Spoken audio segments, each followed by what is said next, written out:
Untuk diketahui pemirsa, sosialisasi dan pelatihan yang digelar oleh Dinas Pertanian dan Pangan ini akan dilakukan sebanyak 8 kali pertemuan. Nantinya peserta akan mendapatkan ilmu mulai dari pembibitan tembakau, pembudidayaan, pemupukan, penerapan PHT, pasca panen hingga sekaligus pemasaran.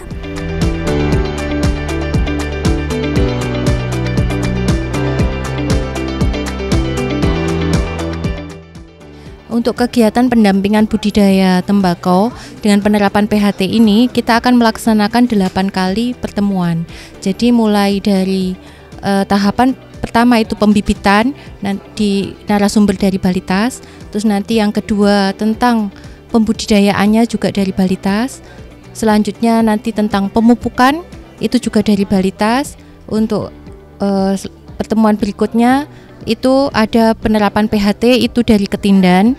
Terus selanjutnya untuk pasca panen nanti langsung dari Jarum, sekaligus juga untuk pemasaran. Ya. Ada 2 wilayah yang dijadikan kegiatan demonstrasi plot atau demplot lahan tembakau, yakni di Desa Kebonsari, Kecamatan Kademangan, dan Desa Tulungrejo, Kecamatan Wates, Kabupaten Blitar.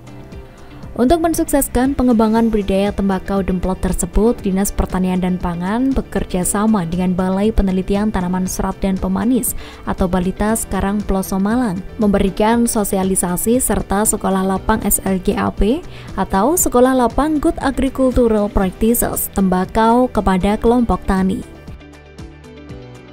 Untuk mempertahankan kemurnian benih, Pak ya, kalau Bapak-Bapak nanti sudah milih tanaman yang akan diproduksi benihnya, itu tanaman harus dilakukan isolasi. Artinya apa? Supaya tidak terjadi perkawinan silang dengan jenis tembakau yang lain.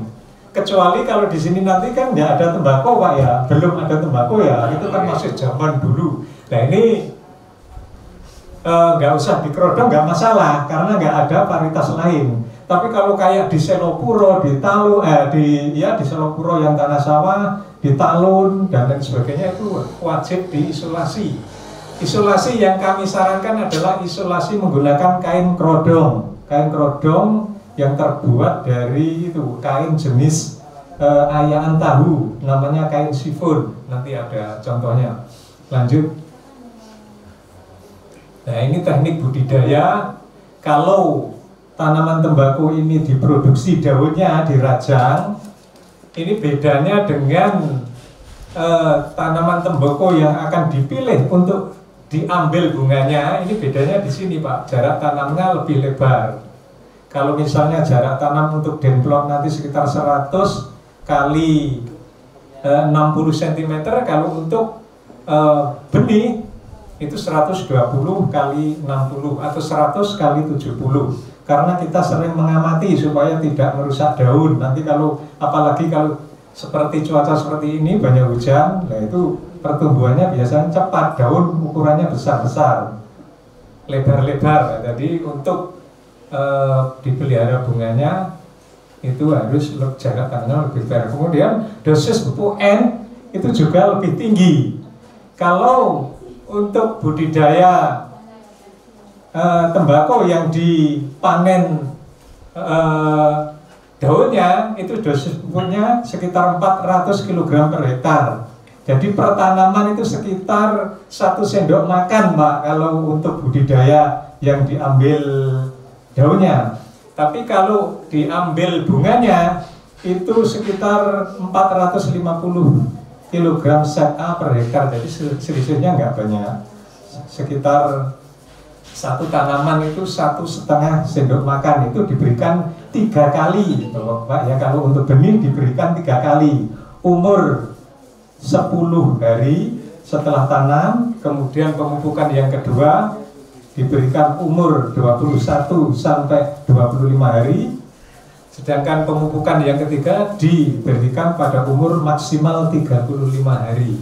Tapi kalau untuk budidaya itu cukup dipupuk 2 kali. Karena apa? Kalau dipupuk 3 kali, nanti kalau pas diotot daunnya, diperam itu nggak bisa masak, tetap hijau. Jadi kalau untuk diproduksi daunnya cukup 2 kali. Tapi kalau untuk produksi benih minimal 3 kali, karena proses pembentukan benih itu masih membutuhkan nutrisi atau makanan.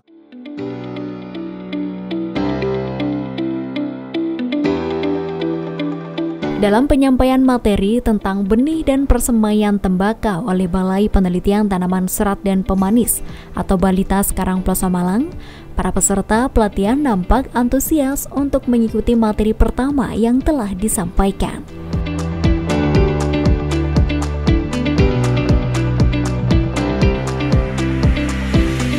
Kebetulan pada hari ini tanggal 21 Juni ya, saya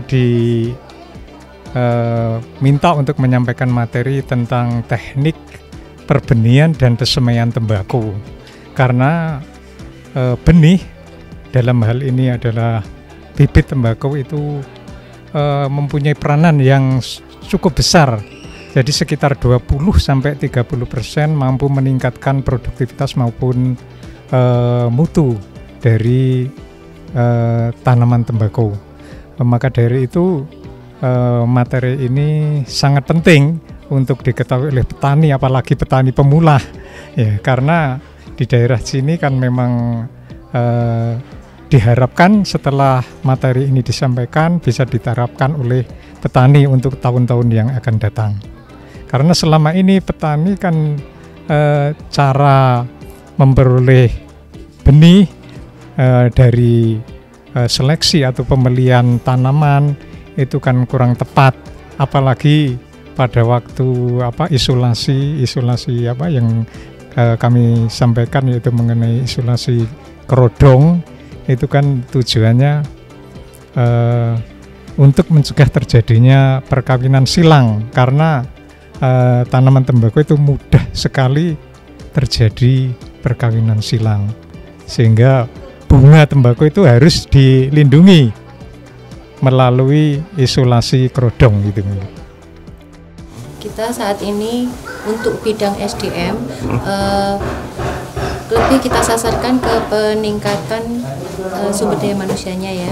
Jadi kita ada kegiatan yang pertama, kita ada di BP Bambang Mureja, itu kegiatannya Kacitra. Nah di situ kita akan menguji penggunaan pupuk hayati untuk tanaman tembakau. Nah, ini masih baru mulai tanam.